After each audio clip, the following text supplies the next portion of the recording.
عليكم ورحمة الله وبركاته. اللهم صل وسلم وزد وبارك على نبينا محمد. حبايبي الغاليين في كل مكان، عاملين ايه؟ ان شاء الله يا رب تكونوا في اتم صحة واحسن حال. فيديو جديد النهارده، ان شاء الله الفيديو بتاعي النهارده يعجبكم وينور رضاكم. بتمنى منك لو اول مرة بتزوري قناتي نوريني باشتراكك عن طريق كلمة اشتراك بالاحمر تحت الفيديو، وفعلي زر الجرس على الكل عشان كل ما انزل فيديو جديد يوصلك اشعار بيه. صباح النشاط والحيوية والطاقة الايجابية، ويومكم مليان رضا وبركة وسعادة وهنا وفرح ان شاء الله باذن الله. يومنا النهارده كده كله باور كده ونشاط، وان شاء الله نبدا اليوم مع بعض وروتين يوم جديد، وربنا يا رب يملى بيوتنا يا رب بالخير وبالبركه والسعاده والستر والصحه وراحه البال، اللهم امين يا رب العالمين. بصوا بقى، انا بصور معاكم كده، بسجل لكم الفيديو لايف كده على طول. نبدا بقى النهارده كده ننظف اوضه الاطفال. بصوا الاوضه عامله ازاي، هم ما بقوش اطفال، هم بقوا بغال خلاص يعني كبروا بقى خلاص، ما بقوش اطفال. فالنهارده بقى قلت كده امسك الاوضه انضفها تنظيفه حلوه وغير الملايات بتاعتها. عايزه اقول لكم ان انا بادئه، مش عارفه قران العصر واضح في التصوير ولا لا، بادئه العصر يعني. قمت كده على مهلي وفطرت طيوري وشفت دنيتي وظبطت الغدا اللي انا هعمله، وقلت ابدا بقى كده على بال ما الدنيا تبدا ان هي تطري كده ويبدا الجو ايه، الحر يفك شويه. فانا يومي بيبدا يوميا كده يعني، يعتبر اليوم بيبدا في اخره. فالله المستعان، الجو حر قوي قوي اليومين دول فعلا، فربنا يعيننا ويقوينا جميعا يا رب. ونشوف كده شغل بيتنا ونشوف ورانا ايه، ونقوم بقى. الكسل والحر مش هينفعنا في حاجة، والدنيا هتتكركب حوالينا، والشغل اللي هياخد ساعة ياخد 2 و3. فنقوم بقى نستعين بالله كده. قولوا لي بقى انتوا بتبدأوا شغل يومكم امتى كده في الحر اللي احنا فيه ده؟ فالمهم ان شاء الله بامر الله هنمسك بقى الاوضه النهارده، نغير الملايات ونلمع كده بقى السراير والدولاب وكله، يعني ندي الاوضه تنظيفه محترمه كده. انتوا عارفين في الصيف التراب بيبقى كتير قوي، فربنا يعيننا ويقوينا جميعا. يلا بينا بقى نبدا يومنا كده. واللهم اني ابرأ من حولي وقوتي والجا الى حولك وقوتك يا ذا القوه المتين. ربنا يعيننا ويقوينا جميعا يا رب. يلا بقى نبدا يومنا، وحطي لايك للفيديو فضلا منك، ويلا نقول بسم الله. طبعا يا حبايبي زي ما انتوا عارفين ان ده التنظيفه الاسبوعيه لغرف النوم، يعني كل اسبوع بعمل العمله دي. امسك بقى كده الاوضه انضفها تنظيفه محترمه كده، اشيل بقى اي اتربه موجوده على الموبيليا، اي اتربه بقى انفض كده الشبابيك، وانفض الستاير بفوطه خفيفه كده من اي ذرات تراب او اي حاجه تكون موجوده، عشان المكان يبقى ريحته حلوه كده، ويبقى ريحه النظافه كده في كل مكان. ف يعني عايزه اقول لكم ان في الصيف ممكن ما تبقاش كل اسبوع، يعني مثلا ممكن تكون كل 4 أو 5 ايام، وقت ما بحس ان الملايات عايزه تتغير، او احس كده ان، عارفين انتوا اللي هو ايه، ريحه المسحوق كده بدات تروح من الملايات. فبحس انه خلاص بقى لا، لازم تتغير عشان العرق وعشان مكان ما بننام وكده. صليتوا بينا على النبي، اللهم صل وسلم وبارك على سيدنا محمد وعلى اله وصحبه اجمعين. ان شاء الله كده تاخدي طاقه ايجابيه من الفيديو بتاعي النهارده، وان شاء الله برضو اطلعي بفكره حلوه قوي قوي قوي. تجهيزات رمضان 2026، اللهم بلغنا رمضان لا فاقدين ولا مفقودين، اللهم امين يا رب العالمين.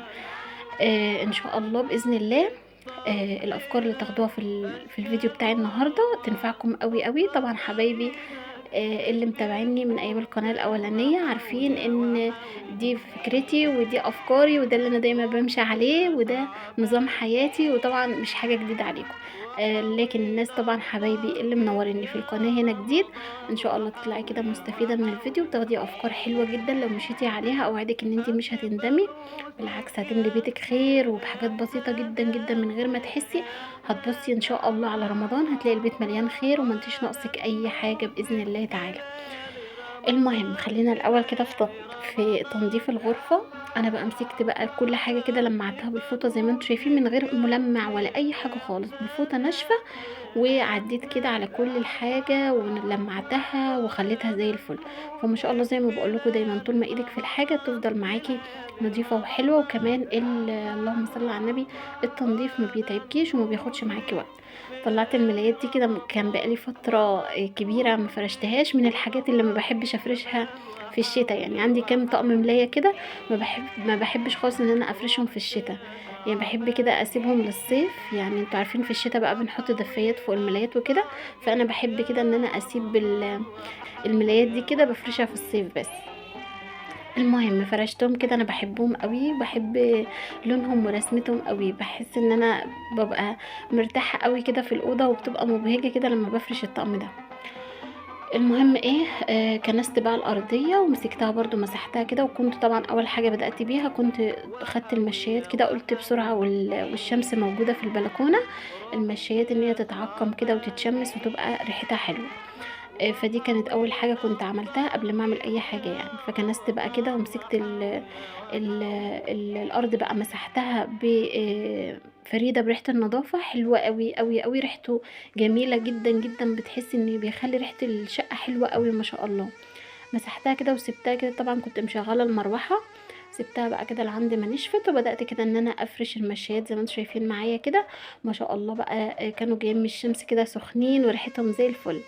ما شاء الله الاوضه بقت كده نظيفه وجميله ما شاء الله. ما رشيتش معطر، قلت لان انا لو رشيت معطر والشباك مفتوح هيبقى كاني ما عملتش حاجه. فسبت المعطر، قلت بقى ايه، سيب الاوضه تتهوى شويه، وكمان كان داخل من الشباك شويه هوا في منتهى الجمال. الاوضه دي اصلا بحري وبتجيب هوا حلو قوي، فقلت اسيبها كده مفتوحه تدخل كده شويه هوا في الاوضه وفي الشقه كلها. وطفيت بقى النور، شايفين بقى الراحة النفسية والنظافة والنظام، مفيش أجمل منه. يلا بقى عايزاكي تقومي كده تتنشطي وتتشجعي وتشوفي وراكي ايه وتشوفي شغل بيتك ايه. ربنا يعيننا يا رب ويقوينا جميعا، اللهم امين يا رب العالمين. يا والله الشغل يا بنات مش بياخد وقت، طول ما ايدنا في الحاجة كده، وطول ما انتي على طول بتنضفي، بتبقى الحاجة معاكي تنظيفها سهل وما بتاخدش معاكي وقت خالص. يلا بقى نبدأ الفكرة بتاعت كرتونة رمضان النهاردة. عايزه اقول لكم ان دي اول تجهيزاتي لرمضان. طبعا انا بعمل كده على طول بقالي اكتر من 5 6 سنين وانا ماشيه بالموضوع ده، مريحني جدا جدا جدا. باجي في رمضان بتبقى كل ستات البيوت حامله هم رمضان وخزين رمضان، لكن انا الحمد لله والشكر لله بطريقتي دي ببقى مرتاحه جدا جدا، اللي هو ببقى على قد بس ايه، يا مش رمضان بس، والحمد لله والشكر لله، ربنا يديمها نعمة علينا، اللهم امين يا رب العالمين. بصوا انتوا طبعا عارفين ان احنا بقينا اول الشهر، فانا بعت كده جبت التموين الشهري، اللي هو ايه عشان حبايبي اللي من برا مصر، ده تموين كده مدعم الدولة بتدهولنا من غير فلوس، فما شاء الله يعني حاجة بتسند معانا في البيت. البطاقة بتاعتي فيها 3 أفراد، فباخد 3 أزايز سكر 3 أزايز زيت و3 أكياس سكر. تمام. المهم بعت جبته، قلت بقى ايه، زي ما انتوا عارفين ان انا يعني بحب ان انا انشف العيش، يعني مثلا باخد شوية للطيور منهم، بيتبقى مثلا حتة هنا، حتة بتتبقى من العيال مش عارفة ايه، رغيف نشف كده، بروح جاية لما في شكارة، واخر الشهر كده بروح جاية بيعاه، وبجيب بفلوسه اي حاجة في البيت بتنفع برضه. فالنهاردة بقى قلت بما ان خلاص يعني فاضل 7 شهور على رمضان، هما 7 ونص كده، نقول 7 شهور، فما شاء الله يعني يا دوبك يا دوبك نلحق. ما تقوليش بقى لسه بدري ومش عارفة ايه، لا مش بدري خالص والله، ما فيش اقرب من الايام.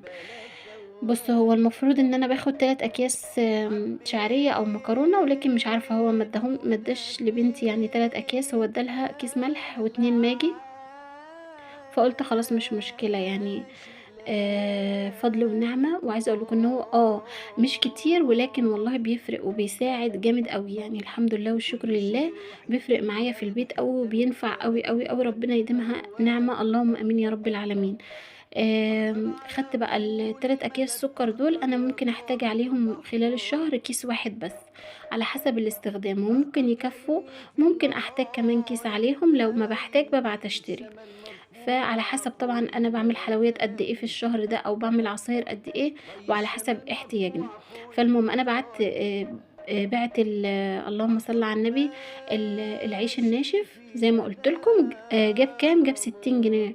ال60 جنيه بقى انا جبت بيهم ايه، جبت بيهم كيسين سكر، قلت ايه اعتبر ان انا ما كانش عندي العيش ده خالص، وجبت بيهم كيسين السكر. طيب لو مش العيش، انا بعتبر ان انا مثلا هجيب التموين ده ب100 جنيه، طبعا هو بياخد 10 جنيه ضرب البطاقة، والباقي بروح مثلا جايبة بيه حاجة وشايلاها لرمضان، وهتشوفوا ده معايا بقى ان شاء الله في الفيديوهات اللي جاية من هنا ورايح، وتجهيزاتنا بإذن الله من هنا ورايح بأمر الله. فأنا عايزة أقولك إن تجهيزاتك دي ممكن تكون مرة بس في الشهر، مش لازم كل أسبوع، علشان ما تزنقيش نفسك وتضغطي على الميزانية بتاعتك. ممكن كل شهر كده وانتي نازلة تجيبي تجيبي التموين بتاعك او انت نازله تجيبي خزين البيت، زودي كيس سكر وكيس مكرونه مثلا. لو حوشتي كل شهر كيس سكر من هنا لرمضان هيبقى عندك 7 اكياس سكر جم من غير ما تحسي.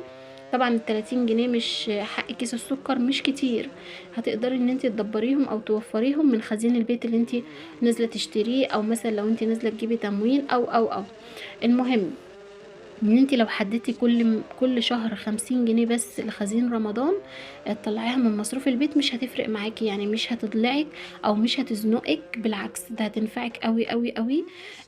اللهم بارك، يعني هتبصي بقى شهر ورا شهر هتلاقي ان انت يعني جمعتي شوية حاجات حلوين قوي. طب من الحاجات بقى، علشان السؤال ده كنت بتسأله كتير قوي السنة اللي فاتت، ايه من الحاجات اللي ينفع ان احنا نشيلها رمضان ومع الوقت ما تبصي او حاجة. بصي معاكي بقى السكر، وده اهم حاجة من الحاجات المهمة قوي قوي رمضان.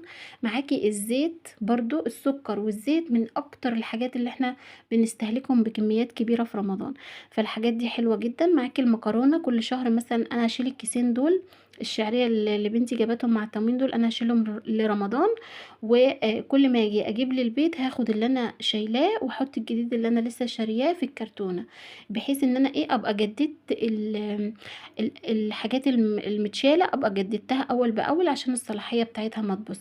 لو هتشيلي مكرونه او شعريه، لو خايفه عليهم يسوسوا الدنيا عندك حر، ممكن تشيليهم في درج التلاجة، مش بيجرى لهم اي حاجه خالص. هنشتغل اليومين دول، خلينا الشهرين الحر دول هنشتغل على السكر والزيت. خلينا كل شهر نجيب كيس سكر ونشيله، نجيب كيس نجيب ازازة زيت ونشيلها، فاهمني؟ في الحاجات دي لا هتسوس ولا صلاحيتها بتبقى بالسنة وبالاتنين، فمش هيجرى لها اي حاجة خالص. فاضل على رمضان اقل من سنة، فخلينا نشتغل اليومين دول على السكر والزيت بس. انا بما ان كيسين الشعريه موجودين، فقلت انا هشيلهم، وان شاء الله لما اجي اجيب لاستخدامي هبقى اخد اللي انا شايلاه واحط الجديد. فاهمين قصدي؟ وانا الحمد لله والشكر لله الشقه عندي مش حر قوي لدرجه ان هي بتسوس الحاجه او بتبوظ الحاجه لا قدر الله. فعندك السكر، عندك الزيت، عندك السمنه، عندك الدقيق، عندك المكرونه، عندك الشعريه، الملح، كل الحاجات دي تقدري تشيليها، مش هتخافي عليها خالص خالص خالص ان هي تبوظ او مثلا الصلاحيه بتاعتها تنتهي. هتفضل معاكي رمضان مادام الصلاحيه بتاعتها جديده. هاتوا يا بنات، والله العظيم والله العظيم لو عملتوا كده هتدعولي. الحاجات دي بتنفع قوي. ممكن تبصي ان هي حاجه هايفه مش مستاهله، ممكن تقولي يا اما نبقى نعيش لرمضان من حسب الحسابات في الهنبات. وفي مثل كده شعبي جميل قوي انا بحبه، بنوفر غدا لاعشاء، فمفيش فيها اي حاجه خالص لما تبقي ست عارفه ازاي ان انتي تدبري وتوفري وتمشي امورك. شهر رمضان شهر خير وبركه وفرحه وكل حاجه جميله في الدنيا، اي نعم، ولكن مفيش مانع خالص ان احنا نعمل ترتيباتنا ونجهز له ونرتب له من قبلها بسنه كمان، مش من قبلها بكام شهر. فربنا يا رب يعمر بيوتنا دايما كده هوت بالخير وبالبركه، اللهم امين يا رب العالمين، ويجعلها عمرنا دايما، ويجعلنا دايما يا رب من يعني يجعلنا كده نحسن التدبير، نبقى ستات مدبرة ونعرف ازاي ندبر ونمشي امورنا، ونوفر كده من مصروف بيتنا ونعمر بيتنا بالخير، اللهم امين يا رب العالمين. فعايزاكي تجربي طريقتي كده وان شاء الله تعجبك قوي، وهتعمري بيتك بالخير وهتملي البيت خير بأقل امكانيات. لو 20 جنيه كل شهر، لو الميزانية بتاعتك على القد قوي، فكل حاجة بتنفع يا بنات والله العظيم. بتمنى يا رب الفكرة بتاعتي تكون عجبتكم كده، واكون قدرت اوصل لكم اللي انا عايزة اوصله لكم بإذن الله. وربنا يا رب يبلغنا رمضان واحنا في اتم صحة واحسن حال، اللهم امين يا رب العالمين، ويسترنا دنيا واخرة يا رب، اللهم امين يا رب العالمين. بتمنى الفيديو بتاعي النهارده يكون عجبكم. دمتم في امان الله، والسلام عليكم ورحمة الله.